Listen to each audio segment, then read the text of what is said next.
ڕێکخراوی منداڵپارێزی کوردستان با مەبەستی هاوکاریکردن بۆ زیان لێکەوتوانی لافاوەکەی هەولێر 850 پاکێجی جلوبەرجی منداڵانی بەسەر منداڵانی ناحیەی قوشتەپەدا دابەش کرد.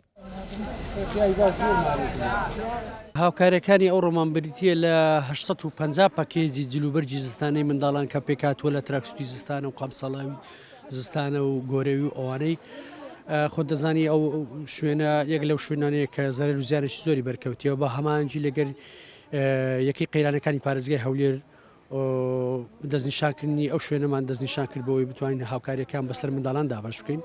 ڕاستەکەی لەبەرەوەی بەرپرسیارەتیمە بەرامبەر منداڵانە پێمان باش جلوبەرجی منداڵان دەستنیشان بکەین وەکو هاوکاری لێ بۆ ئەو کەسانی کە کەوتونە ژێر زەرمەندی لافاوەکەن. دانیشتوانی ناحیەی قوشتەپە سوپاسی هاوکاری و پشتیوانیەکانی ڕێکخراوەکە دەکەن و داواکاریش بوون مەترسیەکانی دووبارەبوونەوەی لافاوەکە نەهێڵدرێت، ئەوەش با فراوانکردنی ڕێڕەوەکانی ئاوەڕۆی گەڕەکەکەیان دەبێت.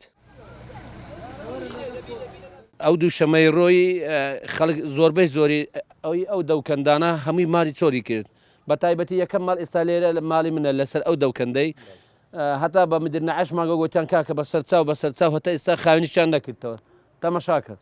ئێستا ئەو جارە لافاو بێ ئەنگۆ ناتوان بچنە ئەو دیوی هەموو قوڕا خانێک بن دیوارم داکەتێ ئەگەر لافاو بێ خانی من دەڕوخی عرض لە لایەرەوە.